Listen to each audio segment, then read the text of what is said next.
Welcome back everybody. We are in the RAV4 Hybrid GXL, and one thing that I'm going to say right off the bat is that I like these cars a whole lot.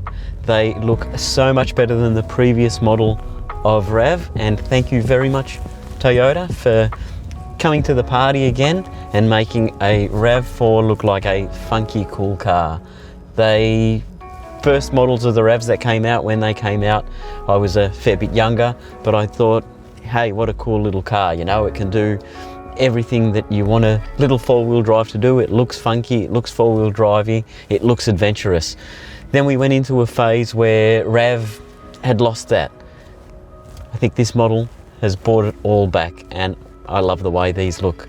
This one here is the GXL, so we like the features of it. It's got a few more features than what a base model will have, but things that you get used to in a car nowadays are climate control. This one here gives us a dual zone climate control, so the driver has control, or the passenger can get the temperature a little bit different to what the driver has, and away you go.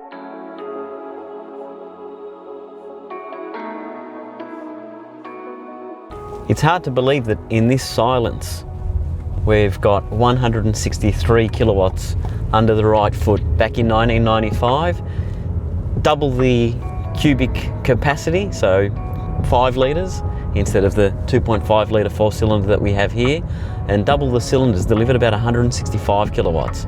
So pretty impressive nonetheless.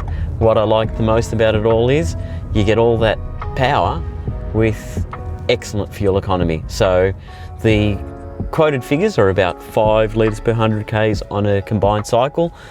We know that that again will be a little bit favourable, probably downhill with a tailwind for most of it. We'd probably suggest that about 5.3 litres would be very, very reasonable and very achievable in a car like this. I think we've mentioned many times that Toyota do a great job with safety features in cars, airbags all round, radar cruise control, which is standard in this, and it means that it's quite a relaxing car to drive. You'd punt around town in it quite happily, and you'd also take it out onto the highway, no problem at all. It's got 580 litres of boot space in the back, so that is a pretty good effort. You can pack a fair bit of gear in the back there for a weekend away with the family. Little highlights that I like are that Toyota make it very obvious that it's hybrid, with the badges that are all over it, and also the blue around the logo. That just signifies that it's one of their electric model vehicles.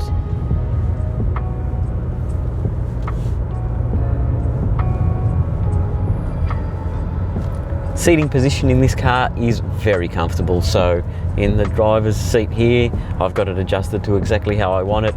We've got the ability to move the steering wheel as well, up, down, in and out, so I can set it up quite well. Front seat passengers got plenty of room, and even if they've got their seat in a comfortable position, which is a little bit further back if they're a bit taller, there's still plenty of room for those rear seat passengers. Again, I can't mention enough how little touches for the rear seat passengers are important for my like, and that is you've got the USB charging points and you have got the vents, which I've mentioned earlier.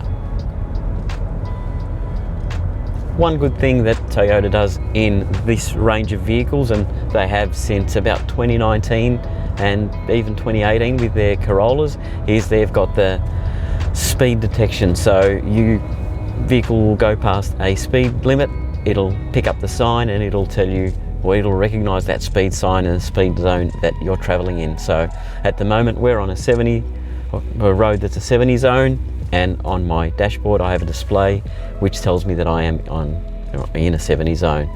Quite handy, especially with the roadworks in Melbourne the way they are. You're in and out of all those roadwork zones. Very good chance that you could get caught out if you didn't have a feature like this.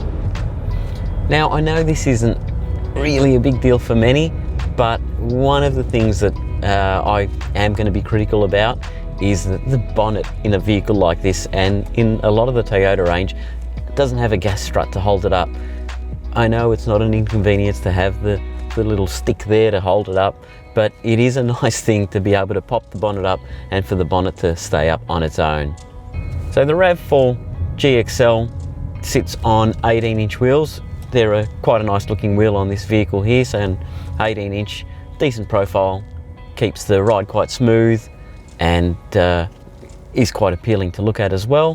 One thing I like about modern cars is the fact that you can set everything up to auto. I mean, we've got automatic transmissions, things like automatic headlights, automatic windscreen wipers are great features to have.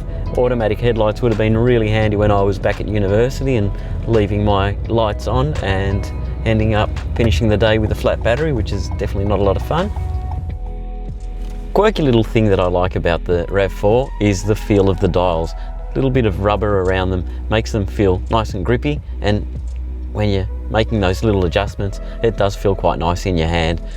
Your power volume dial and your tune dial on your infotainment system, again, they've got that little rubber feel, a nice feel to it. It's an 8-inch infotainment screen, so it's a little bit bigger than the Yaris Cross that we were in earlier.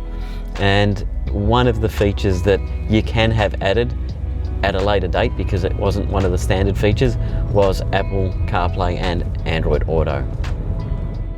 Now, RAV4 is a very popular vehicle and stock levels of these vehicles are quite low. We were very, very grateful to our friends at Werribee Toyota for making this one available to us, and we're really glad we've had a chance to review it.